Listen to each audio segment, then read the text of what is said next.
نحمده ونصلي على رسوله الكريم اما بعد۔ دو اجتماعات میں ہم سورہ معارج کے پہلے رکوع کا مطالعہ مکمل کر چکے ہیں۔ آج اس سورہ مبارکہ کا دوسرا رکوع جو نسبتاً چھوٹا ہے اور کل 9 آیات پر مشتمل ہے، آج ان کا درس ہوگا۔ تو آئیے کہ پہلے ان آیات کی ہم تلاوت کر لیں۔ اعوذ باللہ من الشیطان الرجیم، بسم اللہ الرحمن الرحیم۔ فما للذین کفروا قبلک مہطعین عن الیمین وعن الشمال عزین ایطمع کل امرئ منہم ان يدخل جنۃ نعیم کلا انا خلقناہم مما یعلمون فلا اقسم برب المشارق والمغارب انا لقادرون على ان نبدل خيرا منهم وما نحن بمسبوقين فذرهم يخوضوا ويلعبوا حتى يلاقوا يومهم الذي يوعدون يوم يخرجون من الاجداث سراعا كأنهم الى نصب يوفضون خاشعة ابصارهم ترهقهم ذلة ذلك اليوم الذي كانوا يوعدون۔ صدق اللہ العظیم۔ رب اشرح لي صدری ويسر لي امری واحلل عقدۃ من لسانی يفقهوا قولی۔ اللهم ربنا الہمنا رشدنا واعذنا من شرور انفسنا۔ اللهم ارنا الحق حقا وارزقنا اتباعه وارنا الباطل باطلا وارزقنا اجتنابه۔ اللهم ربنا زدنا علما، اللهم ربنا زدنا علما، آمین یا رب العالمین۔ سورہ معارج کے مضمون کے اعتبار سے نمایاں طور پر 3 حصے ہیں۔ پہلے حصے کی جس کی حیثیت تمہید کی ہے اور جس میں میں تفصیل سے عرض کر چکا ہوں کہ بعض مشکلات القرآن بھی ہیں، اس کے ضمن میں جو بھی میری رائے بنی ہے اپنے مطالعے غور و فکر کے نتیجے میں تفصیلاً بیان کر چکا ہوں۔ دوسرا حصہ اپنی جگہ پر ایک مستقل مضمون بھی ہے اور ہم نے اسی اعتبار سے اس کا تقابلی مطالعہ کیا پچھلی نشست میں سورہ مومنون کی ابتدائی 11 آیات کے ساتھ۔ ان دونوں مقامات میں بڑی گہری مشابہت اور مناسبت ہے اور ان دونوں کو ہم نے یکجا کیا ہے مطالعہ قرآن حکیم کے منتخب نصاب میں ایک درس میں، جس کا عنوان یہ ہے کہ تعمیر سیرت کے لیے قرآن حکیم کی عطا کردہ اساسات، کن بنیادوں پر ایک بندہ مومن کی جو مطلوب شخصیت ہے اس کی تعمیر ہو سکتی ہے۔ اب اس کے بعد مضمون ایبرپٹلی بدل رہا ہے۔ اس کا در حقیقت گہرا تعلق جو ہے وہ ابتدائی حصے کے ساتھ ہے، اگرچہ ایک تعلق جو درمیانی حصہ ہے یعنی جو متصلاً ہے اس سے، اس کے ساتھ بھی ہے، لیکن سب سے پہلے ان آیات کے اوپر توجہ کو مرتکز کر کے ان کے مفہوم کو سمجھیے، پھر ان دونوں حصوں کے ساتھ جو ان کا ربط و تعلق ہے اس پر غور کریں گے۔ فَمَا لِلَّذِينَ كَفَرُوا قِبَلَكَ مُهْطِعِينَ، تو کیا ہے ان لوگوں کو جنہوں نے کفر کیا ہے، کیا ہوا ہے انہیں، کیا آفت ان پر آئی ہے، کیا افتاد ان پر پیش آئی ہے؟ یہ گویا کہ بامحاورہ ترجمہ ہوگا۔ فما للذین کفروا، انہیں کیا ہوا ہے؟ قبلک مہطعین، قبلک یعنی نحوک، کہ آپ کی طرف، مہطعین بڑی تیزی کے ساتھ جھپٹ رہے ہیں۔ اہتع یہ آتا ہے تیزی کے ساتھ کسی پر جھپٹ کر جیسے کہ حملہ کیا جاتا ہے، اس کے لیے یہ تصویر لفظی ہے۔ تو کیا ہو گیا ہے ان لوگوں کو، ان کافروں کو جو انکار کر رہے ہیں کہ وہ آپ کی طرف اس طرح جھپٹ کر آ رہے ہیں گویا کہ آپ کی ٹکا بوٹی کر دیں گے۔ یہ گویا کہ اس کا صحیح مفہوم ہوگا بامحاورہ۔ عن الیمین وعن الشمال عزین، اسی کی مزید وضاحت ہے۔ وہ جو صورتحال ہے اس کی تصویر کی جا رہی ہے، داہنی طرف سے بھی اور بائیں طرف سے بھی گروہ کے گروہ، یعنی ہر چہار طرف سے گروہ کے گروہ آ رہے ہیں کہ پل پڑیں گے اور آپ کی گویا کہ تکہ بوٹی کر دیں گے۔ تو کیا ہوا ہے، صورتحال کیا ہے، وجہ کیا ہے؟ یہ جو تصویر لفظی ہے، جب ہم سیرت کا مطالعہ کرتے ہیں تو ہمیں معلوم ہوتا ہے کہ ایک خاص واقعہ ہے جو سیرت میں آتا ہے مصدق انداز میں، اس واقعے کے ساتھ یہ الفاظ اور یہ تصویر لفظی جو ہے بالکل مطابقت رکھنے والی ہے اور 100% چسپاں ہوتی ہے۔ اصل میں دو واقعات تو آتے ہیں ابتدائی دور میں، ظاہر بات ہے وہ ابتدائی دور بھی سن 4-5 سے قبل کا نہیں ہو سکتا، سن 4-5 نبوی ہجری نہیں،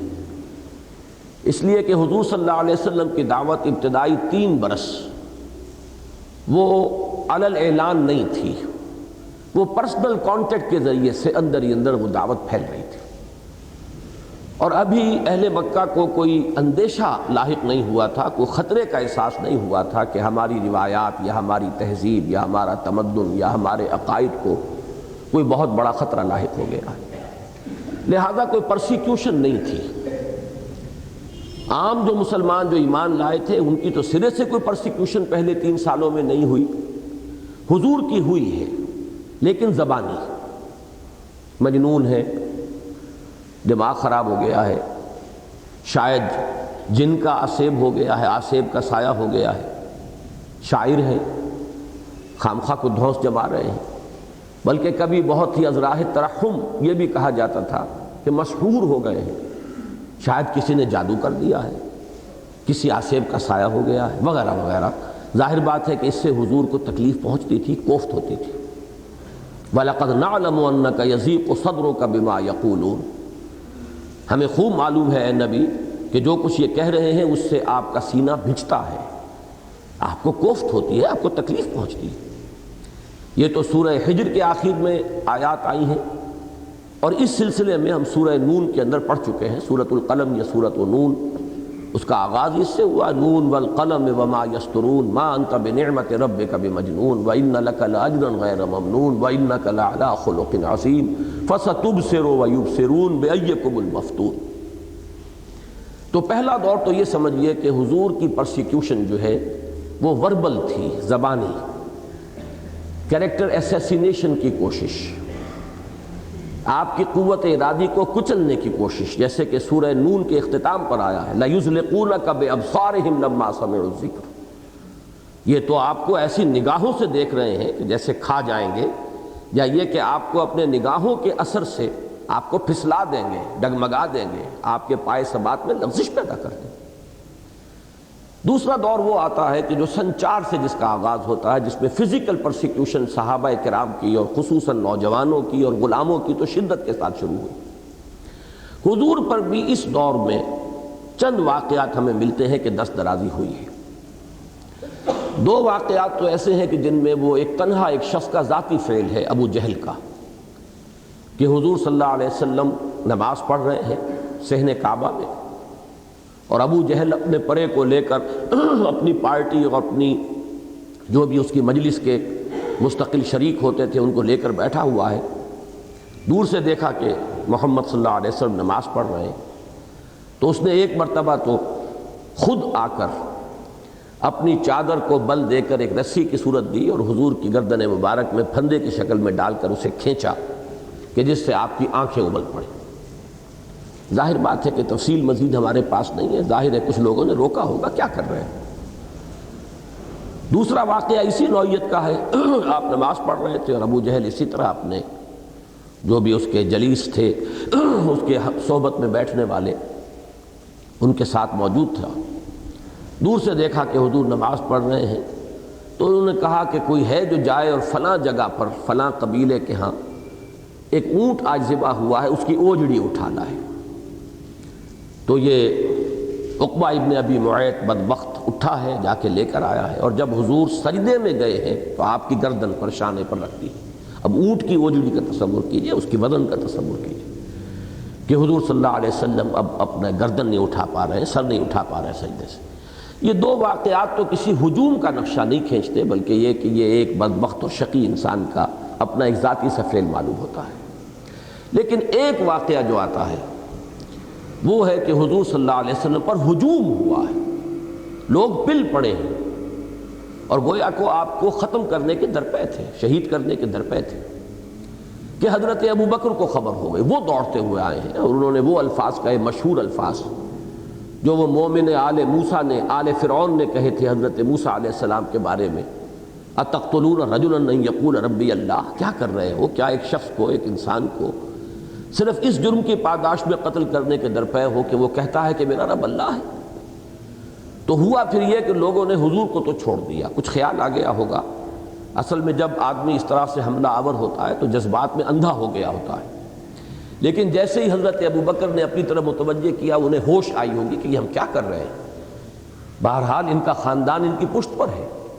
بنو ہاشم جو ہے ان کا سہارا، ان کی سپورٹ حاصل ہے۔ اگر کہیں انہیں کوئی گردن پہنچ گیا تو یقیناً پھر ایک یوں سمجھیے کہ خانہ جنگی شروع ہو جائے گی قریش میں۔ تو حضور کو تو چھوڑ دیا انہوں نے، اب وہ پل پڑے حضرت ابو بکر پر، اس لیے کہ حضرت ابو بکر کا جو خاندان تھا وہ بڑا خاندان نہیں تھا، ان کے کوئی حمایتی بہت زیادہ نہیں تھے۔ انہیں اتنا مارا ہے کہ یہ سمجھ کر چھوڑا ہے کہ یہ فوت ہو چکے۔ اسی واقعے میں پھر مزید تفصیل آتی ہے کہ جب ان کے خاندان والوں کو پتہ چلا، وہ اتنے طاقتور تو نہیں تھے کہ مقابلے میں کھڑے ہو سکتے، لیکن بعد میں وہ اپنے آدمی کو لے کر گئے ہیں۔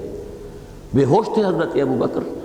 لیکن جیسے ہی ہوش میں آئے ہیں تو انہوں نے پہلا سوال یہ کیا ہے کہ حضور کا حال کیا ہے صلی اللہ علیہ وسلم۔ اپنی فکر نہیں تھی ابو بکر کو، فکر تھی تو محمد الرسول اللہ کی تھی صلی اللہ علیہ وسلم۔ تو یہ واقعہ ہے اصل میں کہ جو میں سمجھتا ہوں کہ یہ آیات، اس کا ایک ایک لفظ جو ہے بالکل صحیح اس پر چشمہ ہوتا ہے۔ میں نے یہ واقعہ اور اس قدر تفصیل سے جو اس کو بیان کیا ایک خاص سبب سے ہے، لیکن وہ درس کے اختتام پر انشاءاللہ وہ بات واضح ہوگی۔ ایک اور واقعہ ملتا ہے ابو جہل کا، کہ ایک مرتبہ اسی طرح دست درازی کے ارادے سے اور حملہ کرنے کی نیت سے ابو جہل آگے بڑھا، لیکن پھر پیچھے ہٹ گیا۔ تو جو اس کے وہی حواری تھے انہوں نے کہا کیا ہوا ابو جہل؟ اس نے کہا کہ میں نے اپنے اور محمد کے درمیان آگ کی ایک کھائی دیکھی اور اس میں ایک کوئی عجیب مخلوق تھی پروں والی، وہ مجھ پر ٹوٹ پڑنے کو تیار تھی۔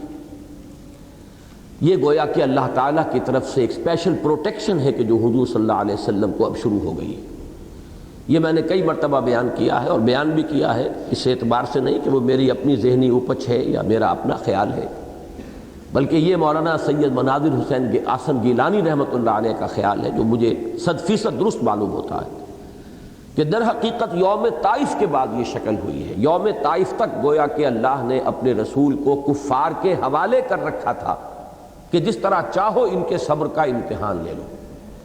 دیکھ لو ان کی قوت ارادی میں کوئی ضعف ہو، ان کے صبر میں کوئی کمی ہو، ان کی استقامت میں کوئی کمی ہو، ٹھوک بجا کر امتحان کر لو، دیکھ لو، جانچ لو، پرکھ لو۔ لیکن اس کا کلائمیکس ہے پھر یوم طائف، اور یوم طائف میں حضور کی زبان مبارک سے پھر وہ دعا نکلی ہے، اللہم الیک اشکو ضعف قوتی وقلت حیلتی وہوانی علی الناس الی من تکلنی الی بعید یتجہمنی او الی عدو ملکت امری۔ اے اللہ مجھے کس کے حوالے کر دیا ہے؟ تیری ہی جناب میں فریاد لے کر آیا ہوں، اپنی کمزوری کا، اپنے وسائل کی کمی کا۔ کیا مجھے دشمن کے حوالے کر دیا ہے کہ جو چاہے میرے ساتھ کر گزرے؟ اس کو بھی نوٹ کیجئے، یہ دعا انتہائی اہم ہے۔ اگرچہ تھوڑا سا جو شکوہ آپ کہہ سکیں یا استغاثہ کہہ سکیں اس کے الفاظ آئے ہیں، فریاد کے الفاظ، لیکن پھر وہ جو نسبت عبدیت ہے وہ غالب آئی ہے فوراً۔ ان لم یکن علی غضبک فلا ابالی، پروردگار اگر تو ناراض نہیں ہے تو مجھے کوئی پرواہ نہیں، پھر سر تسلیم خم ہے جو مزاج یار میں آئے۔ یعنی کہیں ایسا تو نہیں کہ تو ناراض ہو گیا ہو اور یہ جو کچھ ہو رہا ہے وہ تیری ناراضگی کا مظہر ہو، اگر تیری رضا اسی میں ہے تو سر تسلیم خم ہے جو مزاج یار میں آئے۔ بڑے پیارے الفاظ ہیں، ان لم یکن علی غضبک فلا ابالی، اگر مجھ پر تیرا غضب نہیں ہے، ناراضگی کا کوئی معاملہ نہیں ہے تو پھر مجھے پرواہ نہیں ہے، اگر تیری رضا اسی میں ہے تو ہم بھی راضی ہیں۔ لیکن میرے نزدیک یہ جو چوتھا واقعہ ہے یہ غالباً یوم طائف کے بعد کا ہے، اس لیے کہ مولانا مناظر حسن گیلانی رحمۃ اللہ علیہ نے بڑی پیاری بات لکھی ہے کہ طائف کے بعد پھر حضور کو پروٹیکشن خصوصی حاصل ہوئی ہے، معجزانہ انداز کی پروٹیکشن، اس لیے کہ یہ اسی کے بعد کے واقعات ہیں نا کہ حضور جب ہجرت کے لیے نکلے ہیں تو حالانکہ گھیراؤ کیا ہوا ہے، محاصرہ کیا ہوا ہے، اور آپ نے ذرا ایک شاہت الوجوہ، ایک جو ہے وہ کنکریاں سی اور مٹی لے کر پھینکی ہے، اور سب لوگ کوئی بھی دیکھ نہیں سکا پھر، اور آپ نکل گئے۔ پھر یہ اسی کا منظر ہے کہ غار ثور میں آپ ہیں اور لوگ اس کے دہانے پر پہنچ گئے ہیں۔ جو کھوجی ہے وہ کہتا ہے میرا علم اور میرا تجربہ ٹھوکر نہیں کھا سکتا، میں یقین کے ساتھ کہتا ہوں کہ محمد یہاں آئے۔ اور حضور اس وقت حضرت ابو بکر جو ہے وہ غار کے اندر کہہ رہے ہیں کہ اے اللہ کے رسول، اگر انہوں نے غلطی سے بھی ایسے ہی بے ارادہ طور پر بھی اگر کہیں اپنے قدموں کی طرف دیکھ لیا تو نظر آ جائیں گے۔ لیکن اس وقت یہ کہ اللہ تعالیٰ نے کیسے بچایا ہے، وہ کیسے ایک مکڑی نے وہاں جالا بن دیا ہے اور کیسے ایک کبوتری نے وہاں پر انڈے دے دیے ہیں۔ ان کا تمہارا دماغ خراب ہوا، یہاں دیکھو یہ تازے انڈے ہیں اور یہ جالا بنا ہوا ہے، یہاں اس غار میں کو ہو سکتا ہے؟ تو یہ ہے وہ معجزانہ کہہ لیں یا خرق عادت، اللہ کی طرف سے خصوصی حفاظت۔ اور یہی تیسرا واقعہ اس کے ذیل میں وہ ہے کہ جب سراقہ نے آپ کا تعاقب کیا ہے تو 2 مرتبہ اس کے گھوڑے کے پاؤں جو ہے وہ اگلے پیر وہ ریت کے اندر دھس گئے گھٹنوں تک، اور پھر اس نے توبہ کی ہے، اور یہ سارے واقعات۔ تو یوں سمجھ لیجیے میں نے جو 4 واقعات آپ کو گنوائے ہیں ان میں سے پہلے 2 واقعات کی نوعیت جو ہے وہ ایک شخص کا انفرادی سا فعل یا اس کے حواریین کا۔ دوسرا واقعہ البتہ جو ہے وہ کامل مطابقت رکھتا ہے ان آیات کے ساتھ، فَمَالِ الَّذِينَ كَفَرُوا قِبَلَكَ مُهْطِعِينَ عَنِ الْيَمِينِ وَعَنِ الشِّمَالِ عِزِينَ۔ البتہ چوتھا واقعہ جو ہے وہ معلوم ہوتا ہے کہ پھر یوم طائف کے بعد کا ہے، جب آپ واپس مکے میں آ گئے ہیں، اور اس کے بعد سے اللہ تعالیٰ نے آپ کو ایک خصوصی حفاظت اور تحفظ عطا کر دیا۔ اب اس نقشے کو ذہن میں رکھیے اور ان آیات پر غور کیجئے کہ ان میں جو لوگوں کے پل پڑنے کا انداز ہے، جو ایک ایک لفظ سے، ایک ایک حرف سے، بلکہ اس کی ساخت سے، اس کے انداز سے جھلک رہا ہے۔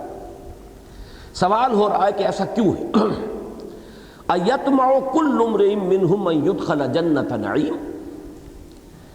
کیا چاہتا ہے، خواہش رکھتا ہے، طمع رکھتا ہے ان میں سے ہر شخص کہ وہ نعمتوں والی جنت میں داخل کر دیا جائے؟ جنت نعیم یہ مرکب اضافی ہے، نعمتوں والی جنت، نعمتوں کی جنت، نعمتوں کے باغات، نعمتوں کے باغ میں داخل کر دیا جائے۔ اس کا ربط تلاش کیجئے کہ اصل میں ان کے غیظ و غضب کا سبب اصل کیا تھا، اور اس سے تعلق واضح ہو جائے گا درمیانی حصے کے ساتھ ان آیات کا۔ یہ جو ہم نے پڑھا پچھلے ہفتے ان آیات کو، تو ہمارا اس وقت انداز اور تھا، ہم نے توجہ کو مرتکز رکھا تھا اس پر کہ ان آیات کے اندر وہ بنیادیں بیان کر دی گئی ہیں کہ جن پر ایک بندہ مومن کی شخصیت کا حیولہ تعمیر ہو سکتا ہے۔ لیکن اصل سمجھیے یہاں ربط کیا ہے؟ آخری آیت ہے اولئک فی جنات مکرمون، یہ ہیں وہ لوگ کہ جو جنتوں کے اندر جن کا اعزاز کیا جائے گا۔ یہ میں اولئک کہہ کر جو زور دے رہا ہوں تو در حقیقت یہ ظاہر کرنے کے لیے کہ ان میں سے ایک ایک لفظ جو ہے وہ ان لوگوں کے خلاف جا رہا تھا جن کا کردار اس کے بالکل منافی تھا۔ جو اوصاف یہاں بیان کیے گئے، الذین فی اموالہم حق معلوم للسائل والمحروم والذین یصدقون بیوم الدین والذین هم من عذاب ربہم مشفقون ان عذاب ربہم غیر معمون والذین هم لفروجہم حافظون الا علی ازواجہم وما ملکت ایمانہم فانہم غیر ملومین فمن ابتغى وراء ذلك فاولئک هم العادون والذین هم لاماناتہم وعہدہم راعون والذین هم بشہاداتہم قائمون۔ مثبت انداز میں تو وہ پہلو ہے جو ہم پڑھ چکے، منفی انداز میں سے ان میں سے ایک لفظ تیر بن کر لگ رہا ہے کہ تم وہ لوگ نہیں ہو، تمہارا کردار اس سے متضاد ہے، تمہاری شخصیتیں منافی ہیں، تم مال کی محبت میں گرفتار ہو، تم یتیموں کو دھکے دیتے ہو، ان کا مال ہڑپ کر کے کھا جاتے ہو۔ ارأیت الذی یکذب بالدین فذلک الذی یدع الیتیم ولا یحض علی طعام المسکین۔ ایک ایک آیت جو ہے در حقیقت اشارہ کر رہی ہے ان کے بڑے بڑے سرداروں، ان کے چودھریوں کی طرف۔ تمہارا کردار یہ ہے، جنتوں کے اندر اعزاز پانے والے لوگ تو وہ ہوں گے جن میں یہ اوصاف ہوں گے۔ تو در حقیقت یہاں اشارہ کیا جا رہا ہے ان کے اس منفی کردار کی طرف، اور ان کے پندار پر ضرب لگ رہی ہے، اس لیے کہ وہ یہ سمجھتے تھے کہ ہم تو جنت کے ٹھیکیدار ہیں، یہ بات جو ہے ذرا اچھی طرح سمجھ لیجئے، کئی مرتبہ قرآن مجید میں یہ مضمون آ چکا ہے کہ اہل کفر، یا یوں سمجھیے کہ وہ لوگ بھی کہ جو کسی درجے میں اللہ اور آخرت کے قائل ہوں لیکن ان کا یقین جو ہے آخرت کا صحیح بنیادوں پر نہ ہو، انہیں جو بہت سے مغالطے لاحق ہو جاتے ہیں، ان میں سے ایک مغالطہ یہ بھی ہے کہ اگر اس دنیا میں ہمیں اللہ نے نعمتیں دی ہوئی ہیں، ہم پر اللہ کی نگاہ کرم ہے، اس کا فضل ہے، تو یقیناً ہم میں کوئی خوبی ہے، یقیناً ہم اللہ کے چہیتے ہیں، یقیناً ہم اللہ کے لاڈلے ہیں، لہذا ہمیں اگر آخرت ہوئی تو بھی وہاں پہ بھی وہی سب کچھ حاصل ہوگا۔ یہ بات جو ہے یہ ان کے لیے ایک دلیل بنی ہوئی تھی کہ جب ہمارے پاس یہاں دولت ہے، ثروت ہے، وجاہت ہے، اللہ نے ہمیں اولاد دی ہے، جائیدادیں دی ہیں، عزت دی ہے، تو آخر اللہ نے دی ہے، تو گویا کہ ہم اللہ کے لاڈلے ہیں، اللہ کے پیارے ہیں، اللہ کے پسندیدہ ہیں۔ اور اس کا ایک نتیجہ منطقی یہ نکلتا ہے کہ اول تو یہ کہ آخرت کا ہونا کوئی یقینی نہیں، ہم اس کے بارے میں کچھ یقین نہیں کر سکتے۔ ان نظن الا ظنا وما نحن بمستيقنين، زیادہ سے زیادہ گمان سا ہوتا ہے کہ شاید ہو جائے، لیکن ہمیں یقین نہیں ہے۔ لیکن بالفرض اگر آخرت واقع ہو گئی تو ہمیں لازماً یہاں سے بھی بہتر چیزیں ملیں گی، اس لیے کہ ہم اللہ کے لاڈلے، ہم اللہ کے پیارے نہ ہوتے تو یہاں کیوں اس کی نگاہ کرم ہم پر ہوتی۔ منطق دیکھیے، مجھے اقبال کا وہ شعر یاد آ رہا ہے کہ محکوم ہے بیگانہ اخلاص و مروت، ہر چند کے منطق کی دلیلوں میں ہے چالاک۔ منطق تو ان کی پوری ہے، سورہ کبریٰ جڑا ہوا ہے کہ آخر جو کچھ ہمیں یہاں ملا ہوا ہے وہ اللہ کا دیا ہوا ہے، یقیناً ہمیں اللہ نے پسند کیا ہے تو دیا ہے۔ جب ہم اللہ کے پسندیدہ لوگ ہیں تو اللہ تعالیٰ اپنی نگاہ کرم ہم سے کیوں پھیر لے گا؟ اب یہ بات جو ہے ایک مرتبہ تو یہ مضمون جو آیا ہے سب سے زیادہ اس مضمون کے اعتبار سے جو کلائمیکس ہے قرآن مجید میں، وہ تو سورہ کہف کا ایک مکمل رکوع ہے، غالباً 5واں رکوع ہے، مکمل رکوع اسی موضوع پر ہے، جس میں کہ وہ دو افراد کا مکالمہ آیا، ایک وہ جس کو اللہ نے 2 باغ دیے تھے، دونوں باغوں کے درمیان کھیتی بھی تھی، کھجور کے اونچے اونچے درختوں کی باڑ لگی ہوئی تھی، انگور کی بیلیں بھی تھیں، اندر جو ہے وہ اللہ تعالیٰ نے نیچرل اریگیشن کا سامان کیا ہوا تھا اور چشمے جاری تھے، اسے فصل بھی مل رہی تھی، ہر موسم میں اس کو باغ جو ہے میوے دے رہے تھے، کھیت سے فصل آ رہی تھی، عیش ہی عیش تھے اور اولاد بھی دی ہوئی تھی۔ دوسرا کوئی نیک آدمی تھا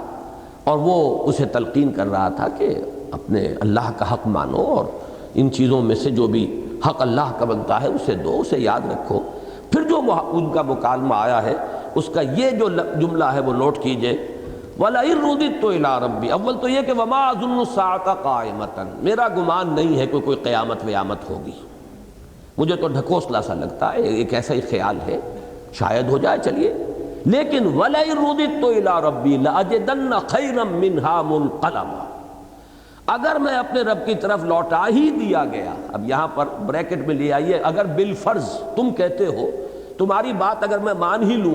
کہ واقعتاً وہ چیز ہونے والی ہے، وَلَئِن رُدِدتُّ إِلَىٰ رَبِّي، اگر بالفرض میں اپنے رب کی طرف لوٹا ہی دیا گیا، لَأَجِدَنَّ خَيْرًا مِّنْهَا مُنْقَلَبًا، تو لازماً میں پاؤں گا وہاں آخرت میں اس سے بھی بہتر، اس سے بھی اعلیٰ نعمتیں مجھے ملیں گی۔ اور یہ اصول میں نے بارہا بیان کیا ہے کہ اہم مضامین قرآن مجید میں 2 دفعہ ضرور آتے ہیں۔ یہ تو سورہ کہف کی آیت نمبر 36 تھی، اور سورہ حامیم السجدہ کی آیت نمبر 50 میں الفاظ صرف اتنے فرق ہیں، وَمَا أَظُنُّ السَّاعَةَ قَائِمَةً جو کا تو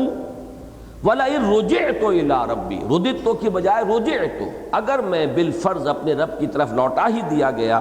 إِنَّ لِي عِندَهُ لَلْحُسْنَىٰ، تو میرے لیے تو اس کے پاس بہت اچھی چیزیں، نعمتیں ہیں، میں اس کا پسندیدہ بندہ ہوں، یقیناً محبوب ہوں، لاڈلا ہوں، تبھی اس نے یہاں دیا وہ وہاں بھی دے گا۔ بلکہ اس کی بنا پر وہ دنیا میں بھی کہتے تھے ہمیں دنیا میں بھی اور ملے گا۔ یہ سورہ مریم کی آیت ہے، أَفَرَأَيْتَ الَّذِي كَفَرَ بِآيَاتِنَا وَقَالَ لَأُوتَيَنَّ مَالًا وَوَلَدًا، کیا دیکھا تم نے اس شخص کو جس نے ہماری آیات کا انکار کیا لیکن یہ کہا کہ مجھے لازماً مل کر رہیں گے، پہلے بھی مجھے اللہ نے مال اور اولاد دی ہوئی ہے اور مال اور اولاد میں اللہ تعالیٰ اضافہ فرمائے گا۔ یہ سمجھتے تھے کہ یہ ہمارا استحقاق ذاتی ہے، اس کا کردار سے کوئی تعلق نہیں، اس کا شخصیت سے کوئی تعلق نہیں، سیرت سے کوئی تعلق نہیں۔ ان کے اسی پندار پر ضرب لگی ہے سورہ نون یا سورہ قلم میں، چنانچہ وہاں جو دوسرے رکوع کے اندر مسلسل مضمون آیا ام لکم کتاب فیہ تدرسون،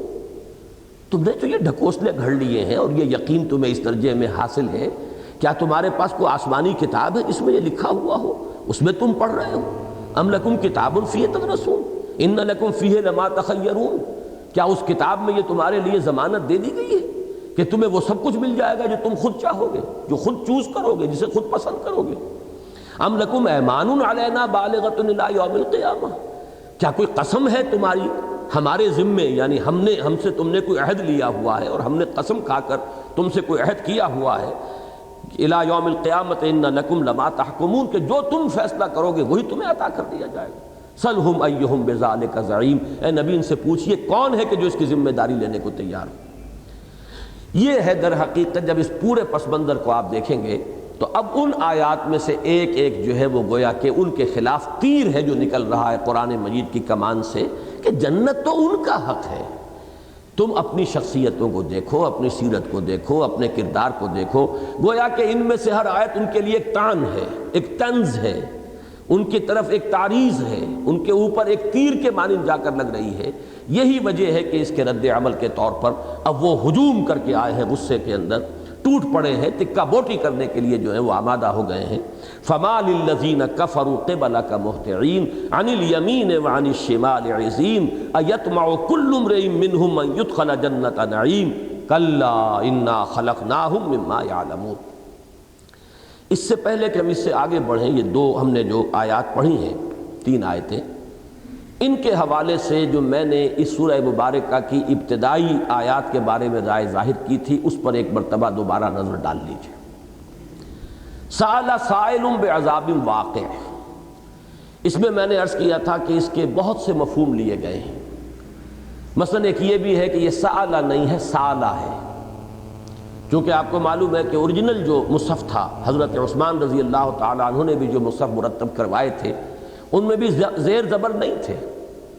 تو سالہ تو تب پڑھیں گے جب الف کے اوپر حمزہ لگا ہوا اوپر زبر ہو، اگر کچھ نہیں ہے تو سالہ بھی پڑھا جا سکتا۔ سالہ یا سیلوں کے معنی ہوتے ہیں کسی شے کا بہہ نکلنا، سیل جسے کہتے ہیں۔ عشق خود ایک سیل ہے، سیل کو لیتا ہے تھام، تو یہ سیل جو ہے سالہ یا سیلو، اس میں گویا کہ ان حضرات کی رائے یہ ہے کہ مراد یہ ہے سالہ سائل بعذاب واقع للکافرین لیس لہ دافع، کہ عذاب کا ایک نالا بہ نکلا ہے جو ان کافروں کی طرف پہنچ کر رہے گا، اور ان کافروں سے کوئی بھی اسے دفع کرنے والا اور دور کرنے والا نہیں، کوئی طاقت نہیں ہے کہ جو اس کے رخ کو موڑ سکے۔ لیکن یہ ایک بہت ہی شاذ رائے ہے، اس کی رائے کے یوں سمجھیے کہ ایک شاذ رائے کے درجے میں نے ذکر کر دیا، ورنہ یہ کہ محققین نے اسے قبول نہیں کیا۔ اب اس کے بعد آ جاتا ہے سأل سائل، مانگا، طلب کیا۔ اس میں 2 رائے ہیں، ایک تو جمہور کی رائے ہے اور ہمارے آج کل کے تراجم جتنے بھی ہیں اردو کے ان سب نے اسی کو اختیار کیا ہے، اور وہ یہ ہے کہ یہ سائل جو ہے یہ کوئی کافر ہے، چاہے عقبہ ابن ابی معیط ہے یا نضر ابن حارث ہے یا ابو جہل ہے، وہ لوگوں کے اوپر اپنے خلوص اور اخلاص کا اثر قائم کرنے کے لیے یہ کہا کرتے تھے اے اللہ اگر محمد حق پر ہے تو ہم پر عذاب نازل کر دے۔ یہ ان کا ایک ہتھ کنڈا تھا، جیسے آج کل پروپیگنڈا یا وہ ڈس انفارمیشن سروس جو آج کل دونوں طرف الزام لگ رہے ہیں ایک دوسرے پر، تو در حقیقت یہ ہمیشہ کا ایک طریقہ ہے کہ لوگوں پر اثر انداز ہونے کے لیے کیا صورت ہو تاکہ لوگ یہ سمجھیں کہ ہمارے یہ سردار جو ہیں یہ کسی ضد اور ہٹ دھرمی اور تعصب یا دشمنی یا عناد کی وجہ سے کفر نہیں کر رہے، بلکہ یہ مخلص ہیں۔ لہذا وہ اپنے خلوص کا یقین دلانے کے لیے وہ کہتے تھے کہ اللہ ہم پر بارش ہو جا، امطر علینا حجارۃ من السماء، ہم پر آسمان سے بارش برسا دے اگر یہ سچا ہے محمد اور جو بات یہ کہہ رہا ہے وہ درست ہے صلی اللہ علیہ وسلم۔ ایک یہ بات ہے۔ ایک رائے کہ جو سلف میں تھی، بہت سی آراء میں حیران ہوتا ہوں کہ تفسیر کے معاملے میں سلف میں چیزیں تھیں لیکن اس کے بعد نقل ہوتے ہوتے زمانے کے خاص رجحان کی وجہ سے وہ چیزیں بالکل وہ بلیک آؤٹ ہو گئی ہیں، جب تک کہ آپ پرانی کتابوں کی طرف رجوع نہ کریں آپ کو وہ قول ملے گا ہی نہیں۔ سلف میں نے جب تفسیر کبیر دیکھی تو اس میں وہ رائے موجود ہے، اور سب سے زیادہ بڑی بات جو میرے لیے حیران کن ہوئی وہ یہ ہے کہ اس دور میں شاہ عبد القادر رحمۃ اللہ علیہ جو حضرت شاہ ولی اللہ دہلوی کے فرزند ہیں اور جنہوں نے موضح القرآن، وہ ان کی ایک تفسیر ہے بڑی عظیم، مختصر ترین لیکن واقعہ ہے کہ گہرائی کی انتہا ہے۔ اس میں انہوں نے رائے ظاہر کی ہے کہ یہ در حقیقت سائل کون ہے؟ یہ محمد ہے صلی اللہ علیہ وسلم۔ انہوں نے عذاب طلب کیا کہ اللہ اب ان کے اوپر عذاب نازل فرما دے۔ یہ بات آج کے دور میں مسلمان کے حلق سے نیچے اترتی ہی نہیں۔ چنانچہ میرے اس درس کے بعد مجھے معلوم ہوا تھا کہ بہت چیمیں گوئیاں شروع ہوئیں، اس لیے کہ ایک نقشہ ہمارے ذہنوں میں یہ بیٹھ گیا ہے، اور یہ آج میں کچھ سچی باتیں جو ہیں میں اس لیے آپ کے سامنے کر رہا ہوں، اگرچہ عام مجموع میں کرنے کی یہ باتیں نہیں ہیں، لیکن یہ کہ اب ظاہر بات ہے زندگی کا زیادہ بھروسہ نہیں ہے، میں چاہتا ہوں کہ جو حقائق ہیں وہ آپ کے سامنے آتے چلے جائیں۔ واقعہ یہ ہے کہ ہم نے اپنے ذہنوں میں جو نقشہ حضور صلی اللہ علیہ وسلم کی شخصیت کا قائم کیا ہے وہ سپر ہیومن ہے۔ حضور کی شخصیت کا جو طبع بشری والا پہلو ہے اس کی ہر طرف سے نگیشن کرتے چلے جاتے ہیں، اور یہ کیوں کرتے ہیں اس کا خاص سبب ہے۔ دیوانہ بکار خیش ہوشیار، یہ جان بوجھ کر کیا گیا، اس لیے کہ اگر حضور صلی اللہ علیہ وسلم کو ہم ایک انسانی سطح پر دیکھیں گے تو آپ کا اتباع ہمارے لیے لازم ہو جائے گا۔ ذرا انہیں سپر ہیومن کر دیجئے تو پھر کہیے کہ ٹھیک ہے وہ تو حضور کا معاملہ تھا، ہم کیسے پیروی کر سکتے ہیں؟ یہ کام حضور تو کر سکتے تھے، ہم کیسے کر سکتے ہیں؟ ہمارے لیے تو ممکن نہیں ہے۔ در حقیقت یہ اپنے آپ کو ذمہ داریوں سے بری کرنے کے لیے کہ خبر نہیں نام کیا ہے اس کا، خدا فریبی کے خود فریبی، عمل سے فارغ ہوا مسلمان بنا کے تقدیر کا بہانہ۔ اصل میں تو عمل سے فارغ ہونا ہے، ذمہ داریوں سے فارغ ہونا ہے۔ میں آج ڈنکے کی چوٹ آپ سے عرض کر رہا ہوں کہ دو باتیں ایسی ہوئی ہیں حضور صلی اللہ علیہ وسلم کے معاملے میں کہ جن سے در حقیقت امت نے اپنے آپ کو ذمہ داریوں سے بری کرنے کی کوشش کی۔ وہ شعوری ہے یا غیر شعوری اس کو چھوڑ دیجیے، اس کا معاملہ نیت سے ہے، لیکن نتیجہ وہ نکلتا ہے۔ ایک تو یہ کہ جیسے اب برا نہ مانیے، جیسے لوگوں نے دیوتا بنائے اور طاقوں میں سجا لیے، ایسے ہی محمد الرسول اللہ صلی اللہ علیہ وسلم کو بھی سپر ہیومن بنا کر اور گویا کہ ایک ایسے مقام پر رکھ دو کہ جس کو دیکھ کر سر جھک تو سکتا ہے عظمت کے احساس سے، لیکن اتباع کا جذبہ پیدا نہیں ہو سکتا۔ دیوتاؤں کا اتباع یہ خاکی انسان کیسے کرے؟ اگر آپ الوہیت میں شامل کر دیں محمد صلی اللہ علیہ وسلم کو تو جان چھٹ گئی، اب اتباع کا ہے کہاں؟ کیا خدا کا اتباع کیا جا سکتا ہے؟ خدا سے محبت کی جا سکتی ہے، خدا کے سامنے ڈنڈوت کی جا سکتی ہے، خدا کے سامنے سجدہ کیا جا سکتا ہے، خدا کی حمد و ثنا کی جا سکتی ہے، کیا خدا کا اتباع بھی ہو سکتا ہے؟ تو یہ خدا بنانا در حقیقت اپنے آپ کو عملی ذمہ داریوں سے بچانے کی ایک کوشش۔ یہ ایسے ہی نہیں اشعار ہمارے آ گئے، خاص طور پر ان لوگوں نے یہ کام کیا ہے وحدت الوجود کی ایک خاص تعبیر کے جو بالکل ہماوست اور پینتھیزم والی تعبیر ہو جاتی ہے، اس کے نتیجے میں یہ خیالات اس طرح پھیلتے چلے گئے ہیں، یہاں تک کہ ہمارے ہاں کہنے والوں نے ایسا صریح کفریہ شعر بھی کہہ دیا ہے اوتار کا خاص تصور حضور کے لیے کہ وہی جو مستوی عرش تھا خدا ہو کر اتر پڑا وہ مدینے میں مصطفیٰ ہو کر۔ اب اس کا اتباع کیسے کیا جائے گا؟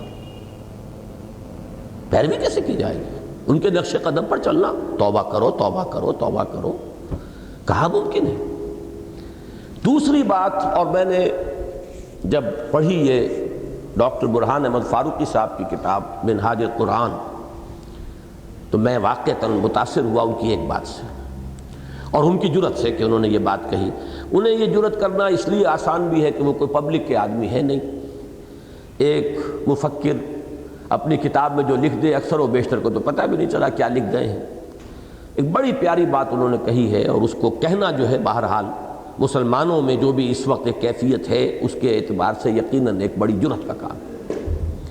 انہوں نے ایک بڑی پیاری بات یہ کہی ہے کہ محمد اور قرآن صلی اللہ علیہ وسلم،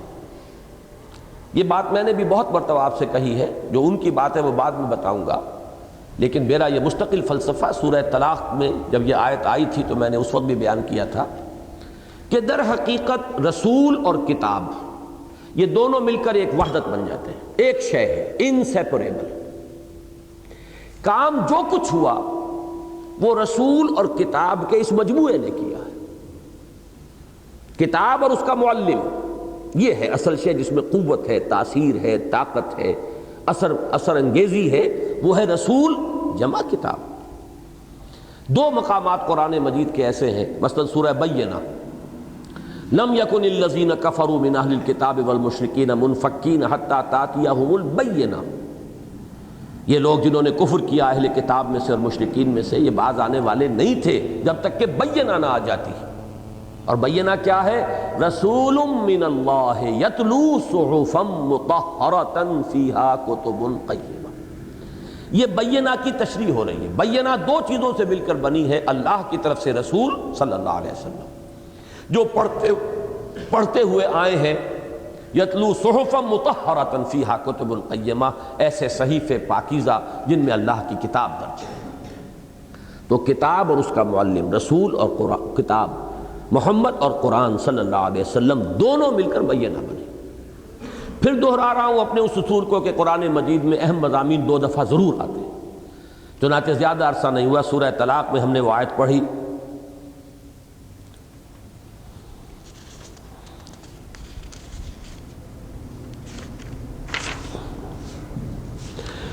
سورہ طلاق میں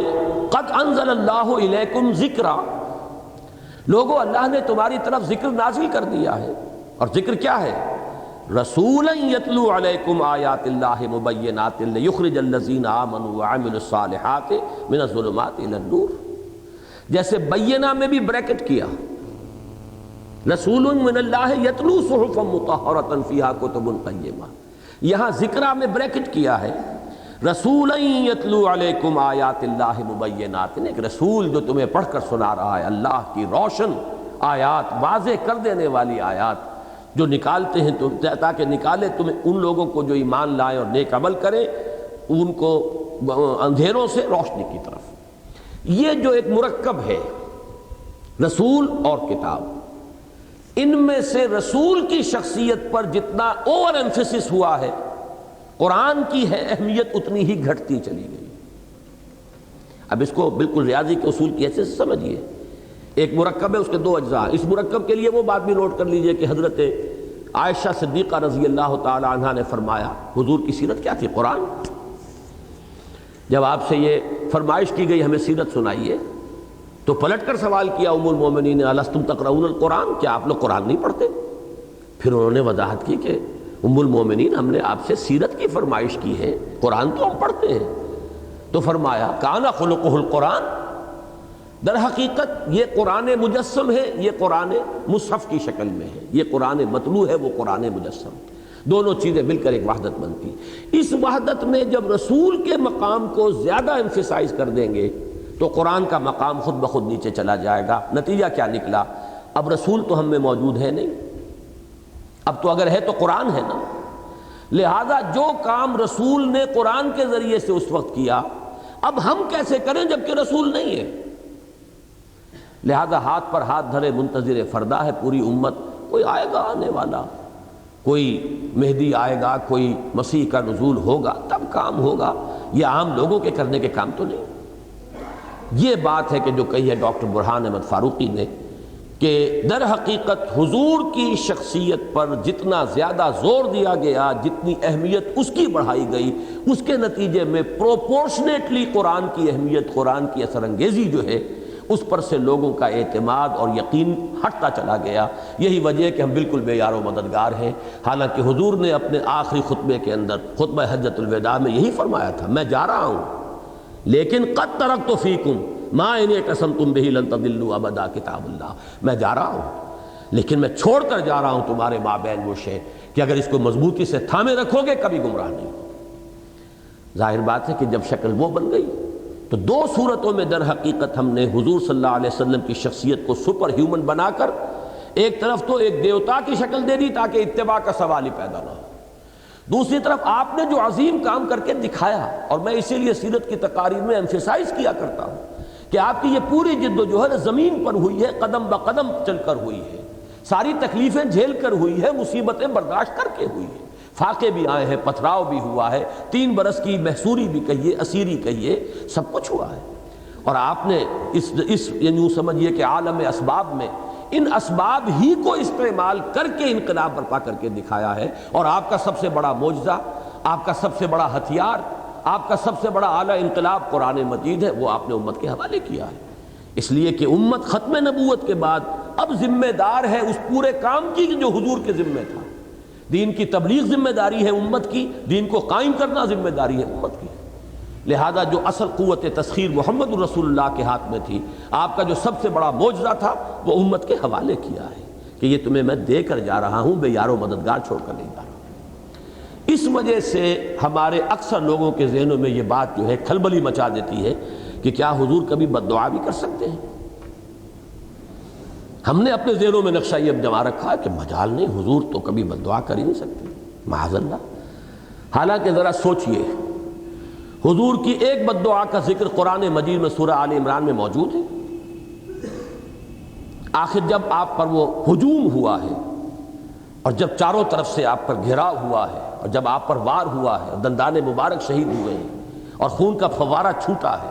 اور چہرہ مبارک جو ہے خون سے رنگین ہو گیا ہے، تو الفاظ نکلے کہ نہیں نکلے؟ آپ کی زبان مبارک سے الفاظ نکلے، کیف یہدی اللہ قوما خضبوا وجہ نبیہم بالدم، کیسے اللہ تعالیٰ ایسی قوم کو ہدایت دے گا کہ جس نے اپنے نبی کے چہرے کو خون سے رنگ دیا؟ اب یہ الفاظ قرآن میں نہیں ہیں، لیکن یہ آیت مبارکہ جو ہے قرآن مجید میں سورہ آل عمران کی 128 129، اس کا شان نزول وہی ہے، کوئی اور اس کا مفہوم معین ہو ہی نہیں سکتا کہ فوراً اللہ کی طرف سے گرفت ہوئی ہے۔ لیس لک من الامر شیء، اے نبی آپ کے ہاتھ میں کوئی اختیار نہیں ہے۔ او یتوب علیہم او یعذبہم فإنہم ظالمون، اللہ کا اختیار ہے، وہ چاہے تو ان کو توبہ کی توفیق دے دے، توبہ قبول فرما لے، چاہے تو انہیں عذاب دے۔ یقیناً وہ ظالم ہے، اس میں کوئی شک نہیں، ظالم تو ہے، لیکن ظالم کو سزا دے یا ظالم کو توبہ کی توفیق عطا فرما دے، یہ اختیار اللہ کا ہے، آپ کا نہیں ہے۔ اور اس کے بعد آیت وَلِلَّهِ مَا فِي السَّمَاوَاتِ وَمَا فِي الْأَرْضِ يَغْفِرُ لِمَن يَشَاءُ وَيُعَذِّبُ مَن يَشَاءُ وَاللَّهُ غَفُورٌ رَحِيمٌ، آسمان اور زمین میں جو کچھ ہے اللہ کا ہے، اختیار مطلق اسی کا ہے، جس کو چاہے بخش دے، جس کو چاہے عذاب دے، اور اللہ تو غفور اور رحیم ہے۔ اور ذرا تاریخی حقیقت دیکھیے کہ جو شخص سبب بنا تھا اس پورے حادثے کا، اصل سبب تو خیر مسلمانوں کی وہ انڈسپلن کی کیفیت تھی، 35 حضرات اس درے سے ہٹ گئے تھے، اصل سبب تو یہی تھا۔ لیکن بظاہر احوال تو آپ کو معلوم ہے خالد ابن ولید، جن کی عقابی نگاہوں نے دیکھ لیا تھا دور سے، بھگدڑ مچ رہی تھی، لشکر جو ہے کفار کا بھاگا جا رہا تھا، قرآن خود کہہ رہا ہے تم انہیں گاجر مولی کی طرح کاٹ رہے تھے، ہم نے تو تم سے اپنا وعدہ سچ کر دیا تھا، لَقَدْ صَدَقَكُمُ اللَّهُ وَعْدَهُ إِذْ تَحُسُّونَهُم بِإِذْنِهِ، لیکن پھر تم نے کیا حَتَّى إِذَا فَشِلْتُمْ وَتَنَازَعْتُمْ فِي الْأَمْرِ، تم نے حکم کو توڑا، حکم کی خلاف ورزی کی، تم ڈھیلے پڑے، ان ڈسپلن کا ثبوت تم نے دیا، نتیجہ یہ نکلا کہ ہم نے تمہیں سزا دی ہے۔